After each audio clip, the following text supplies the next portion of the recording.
ओम हरि ओम।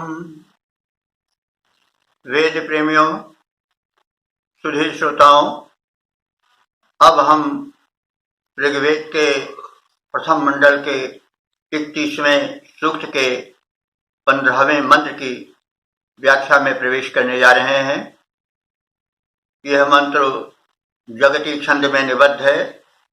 दृष्टा ऋषि हैं हिरण्यस्तु आंगिरस और देवता हैं अग्नि। शीर्षक है दानी, पुरुषार्थी, सदन सेवी, अतिथि सेवी, गृहस्थ का घर स्वर्ग है। किसका घर स्वर्ग है, इसकी व्याख्या इस मंत्र में होगी। तो अब हम मंत्र को देखें।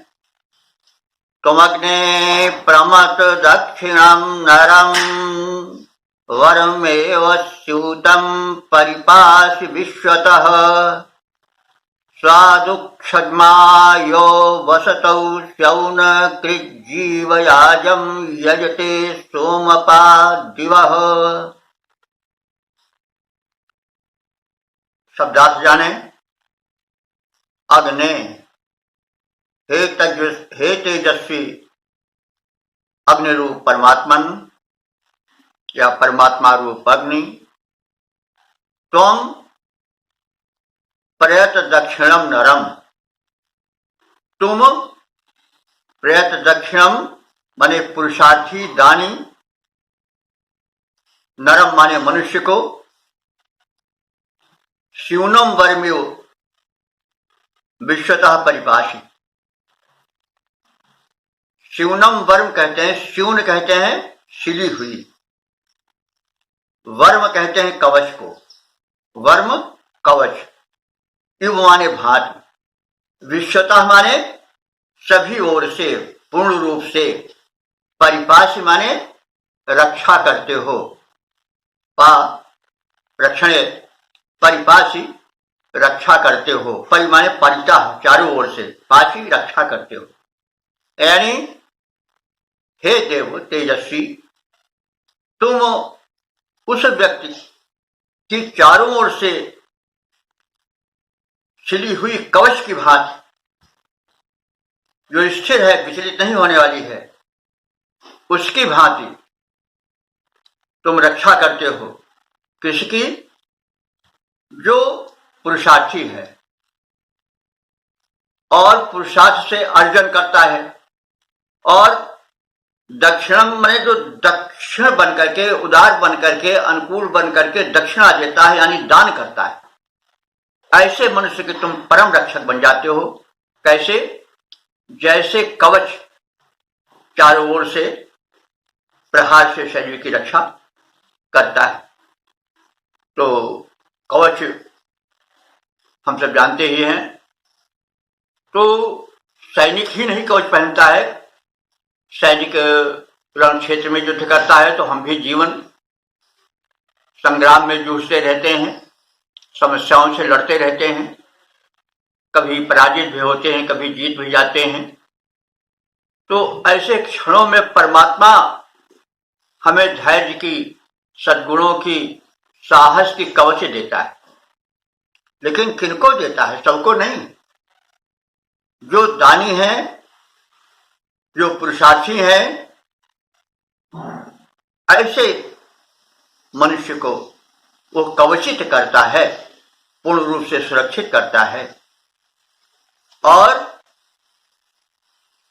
किनको वो सुरक्षा देता है? जो स्वादु छात्मा वसतौ, जो अपने वासस्थान में, घर में, महल में स्वादु क्षमा, स्वादु छद्मा माने सुस्वादु परिपुष्ट अन्न को मधुर करके बनाते हैं। तो अन्न जो हो वो कैसा हो? पुष्ट हो, सुस्वादु हो, मधुर हो, स्वास्थ्यवर्धक हो, सात्विक हो। तो ऐसा अन्न जिस घर में पकता है, उस घर में आपकी विशेष कृपा रहती है। इसके साथ और क्या कहता है कि जहां पर अतिथि आकर के सद्भावना निवास करते हैं, वहां भी आप अधिक कृपालु होते हो, क्योंकि अतिथि देवो भव। मनुष्य जो अपने लिए ही पकाता है वो पाप को पकाता है, ऐसा भी कहा गया है गीता में। यह पचति आत्मकृत, यानी जो अपने ही लिए सारे सुख सुविधाओं को, भोजन आदि को, सुस्वाद को पकाता है, अपने ही लिए उसका प्रयोग करता है, वो पाप पकाता है, यानी वह अन्न पापमय हो जाता है। इसीलिए अतिथि सेवी होना चाहिए। जो घर में अतिथि आ जाए उनको भी सुस्वाद और पोषक अन्न को प्रस्तुत करे, प्रदान करे। तो यह बताया गया है कि परमात्मा उस घर पर भी बहुत प्रसन्न होता है जो सात्विक पोषक अन्न को भोजन रूप में पकाता है और साथ साथ अतिथियों को भी प्रदान करता है। तो ऐसे गृह स्वामी का घर परम पुण्यवान हो जाता है। यह जीवयाजम यजते, तो इसके साथ साथ ही जो याजम माने यज्ञ को करता है, और जीवम माने जीवों के, प्राणियों के हित में जो यज्ञ करता है।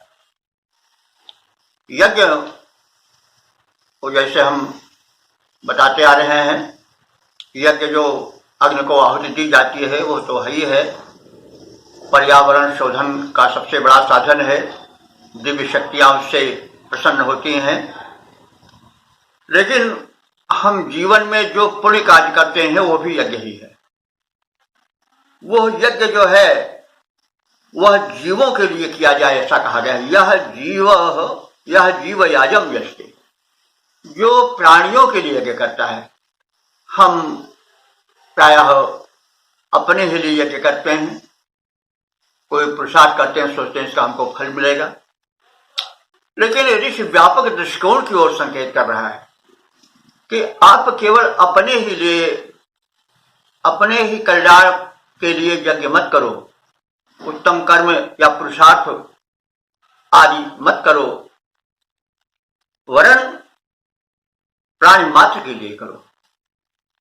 तो वेद का यह विशेष संदेश है कि मनुष्य पुरुषार्थी बने, लेकिन उसका पुरुषार्थ केवल अपने या सीमित अपनों के लिए न हो, बल्कि व्यापक हो, प्राणी मात्र के लिए हो।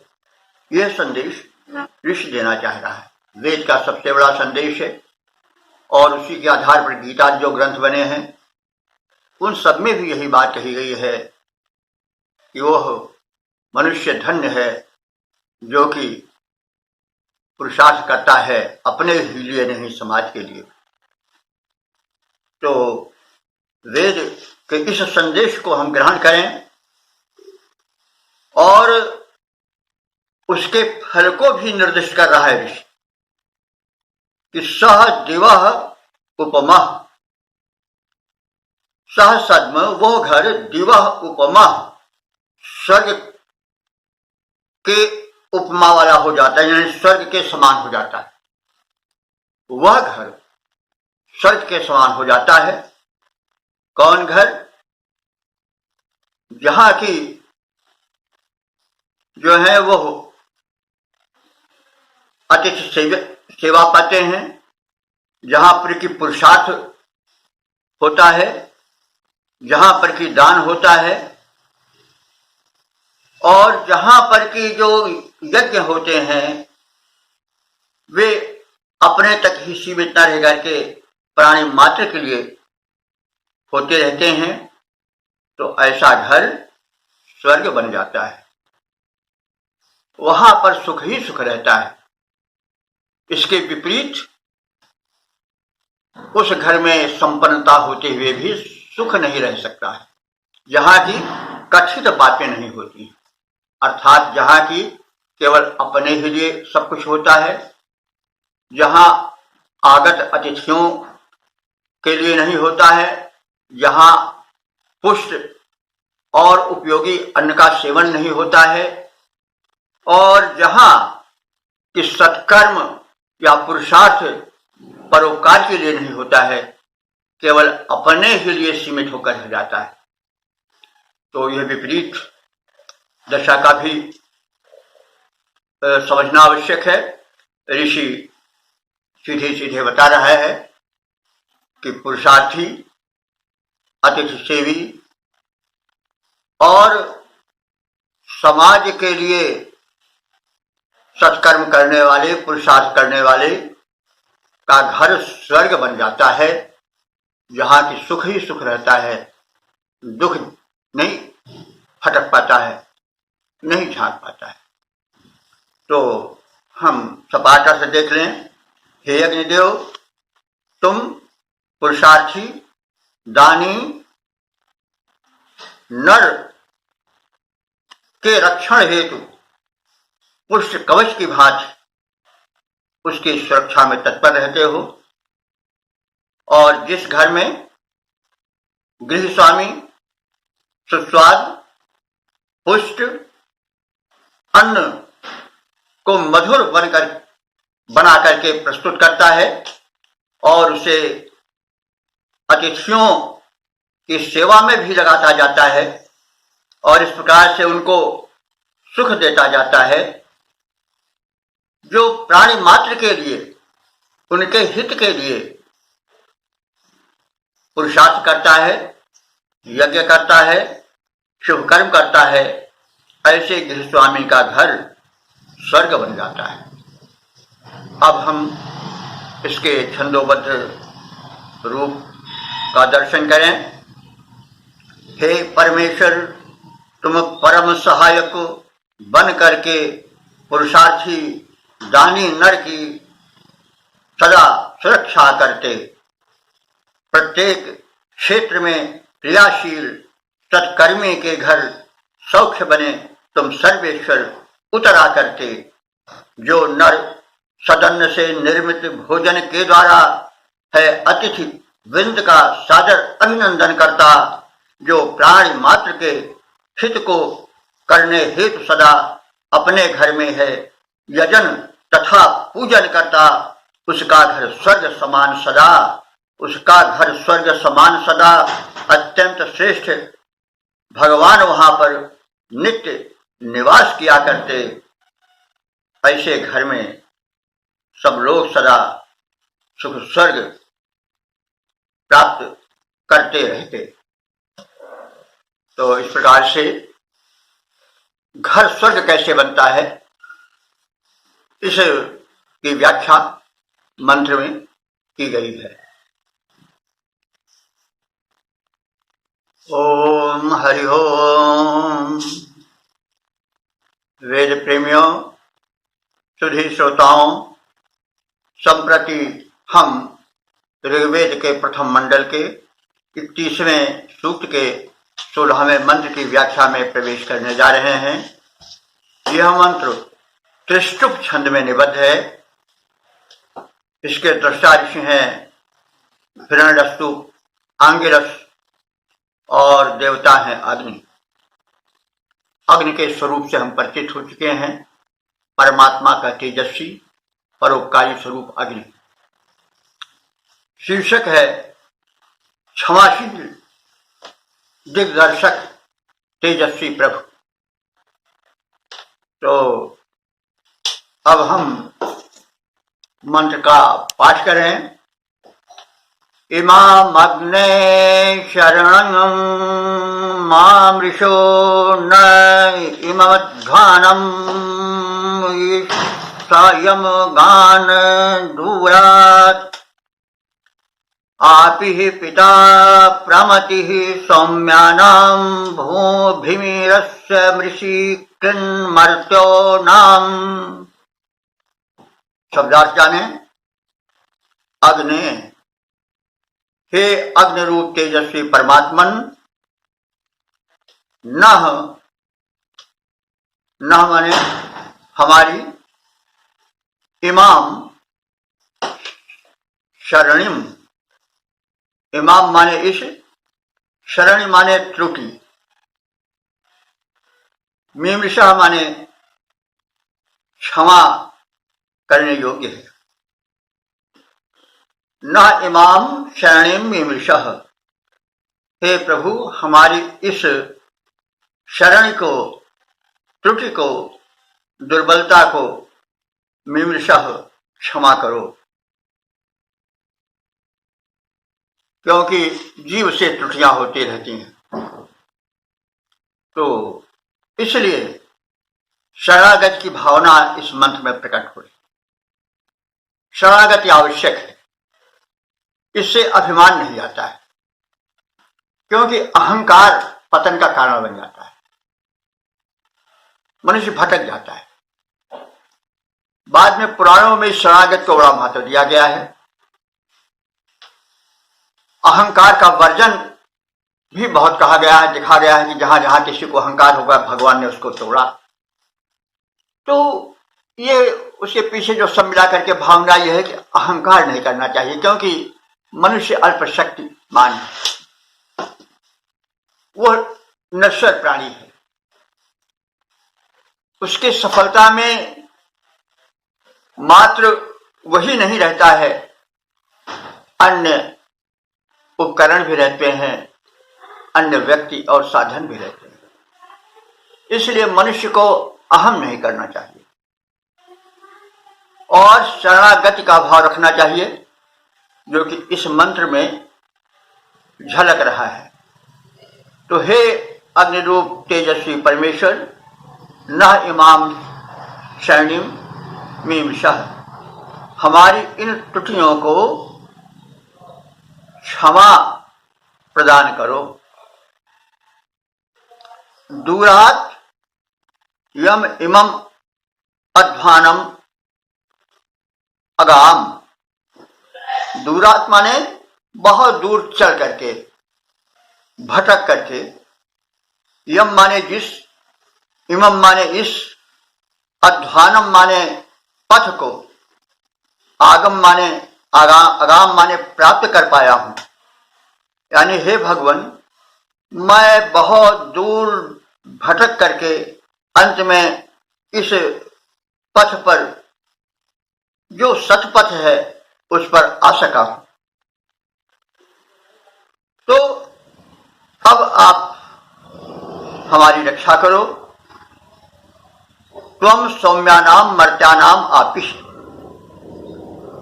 तुम सौम्यानाम माने जो सौम्य भाव रखने वाले हैं और सौम्य भाव से यज्ञ करने वाले हैं, सरल हैं, ऐसे मर्त्यानाम, मर्त्यानाम माने मनुष्यों के, आप ही माने बंधु हो, आप ही कहते हैं बंधु को। हे भगवान, आप ऐसों के बंधु बन जाते हो। बंधु का अर्थ हुआ कि जो बांधे रहे, बांधे रहने का मतलब हुआ कि जो अलग न होने दे। जब बंध जाता है व्यक्ति, तो कोई चीज बंध जाती है तो छिटकने नहीं पाती। तो बंधु का अर्थ ही होता है जो कि छिटकने से बचावे, बांधे रहे। तो हे भगवान, तुम हमको बिखरने से बचाते हो, इसलिए हमारे बंधु हो। तो तुम सौम्यानाम मर्त्यानाम, सौम्य स्वभाव वाले, सरल स्वभाव वाले, सच्चे प्रकृति वाले, मर्त्यानाम मरणशील मानव के आप ही बंधुवत हो या बंधु हो। तो पिता प्रमति, तो बंधु तो जो सहेजे रहता है, समेटे रहता है, वो भाई है, बंधु है। लेकिन तुम पिता भी हो। पिता क्यों कहा गया? पिता पारक्षण से बनता है, पाच इत पिता, जो संरक्षण प्रदान करे वो पिता है। तो तुम हमारे पिता हो। और प्रमति ही माने श्रेष्ठ बुद्धि देने वाले हो, अथवा तुम श्रेष्ठ बुद्धि वाले हो और पिता तुल्य हमारी रक्षा करने वाले हो। पिता और सुबुद्धि दोनों रूपों में हमारे सामने आने वाले हो। भू भ्रिमिदम, भ्रिम, भ्रिम शब्द आया है, भ्रिम माने भटका, भटका हुआ। तो हम भटके हुए हैं, और हम ही नहीं, जो कोई भी भटका हुआ हो, अपने सत्पथ से किन्हीं कारणों से हट गया हो, उन्हें आप सद्बुद्धि देकर के ऋषिकृत असी, ऋषि ऐसा उत्तम बना देने वाले हो, उनको ऋषिवत जीवन, उत्थानपूर्ण जीवन, पवित्र जीवन प्रदान करने वाले हो। तो हे भगवान, तुम इस प्रकार से हम सबका हित करने वाले हो, और हम से जो इमाम जो ये शरणम त्रुटियां हो गई हैं, उनको क्षमा करो, और हम बहुत भटक करके दूर से यह सत्पथ पा सके हैं। दूरात या इमम अध्वानम अगाम, जो हम दूर से भटक करके इस रास्ते पर जो सत्पथ है उस पर आ सके हैं, तो तुम उस पर हमको बनाए रखो। सौम्या नाम मर्त्या नाम आप ही, जो सौम्य स्वभाव वाले हैं, सरल स्वभाव वाले हैं, ऐसे मरणशील मानवों के तुम आप ही हो, बंधु हो, बंधुवत सदैव उनके साथ लगे रहते हो। तुम उनके पिता हो, संरक्षक हो, पालन करता हो, और प्रमति ही माने उनको सद्बुद्धि देने वाले हो, अथवा उनमें सद्बुद्धि बनकर आते हो, और तुम स्वयं सद्बुद्धि के केंद्र हो। जो भ्रम ही माने भटके हुए लोग हैं, कृपा करके तुम अपनी सामर्थ्य से ऋषिकृत, उन्हें ऋषि के समान कर देने वाले हो। तुम ऋषि निर्माता हो। तो इस प्रकार से इस मंत्र में भगवत शक्ति का अनुभावन कराया गया है, उनकी शक्ति का परिचय दिया गया है। उन्हें कहा गया है कि वे परम दयालु हैं, वे भाई की तरह, पिता की तरह हित करने वाले, संरक्षण देने वाले हैं, और हम उनकी कृपा से भूले भटके होकर भी अब सत्पथ पर आ गए हैं। इस सत्पथ पर वे हमें बनाए रखें, और वे तो इतने समर्थ और कृपालु हैं कि जो भूले भटके हैं उन्हें भी पतित जीवन से उठा करके ऋषि जीवन प्रदान करने वाले हैं। तो हे अग्निदेव, हमारी त्रुटियों को क्षमा करो। बहुत भटकने के बाद दूर तक का पथ तय करके हम इस सत्पथ पर आ पाए हैं। तुम सौम्य स्वभाव वाले मनुष्यों के बंधु हो, पिता हो, और सद्बुद्धि प्रदाता हो। तुम सामान्य मनुष्यों को भी सद्बुद्धि दे करके ऋषिकूट में रख देने वाले हो। ऐसे तुम को हम प्रणाम करते हैं, और हमारी इस प्रणति को स्वीकार करो।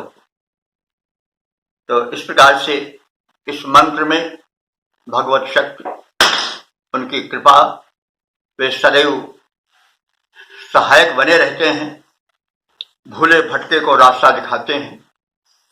उनकी इस गुणवत्ता का स्मरण करके मनुष्य को जीवन पथ पर निरंतर बढ़ते रहना चाहिए, यह इसका संदेश है। अब हम इसके छंदोबद्ध प्रारूप का अवलोकन कर रहे हैं। हे प्रभुवर, तुम मेरी इस त्रुटि को क्षमा करो।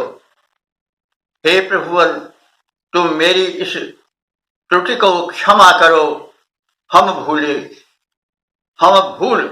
भटक कर सतपथ पर आ पाए हैं बहुत दूर तक हमें है बहुत दूर तक हमें भटकना पड़ा। नाथ भूले भटके अंततः शरण में आए हैं।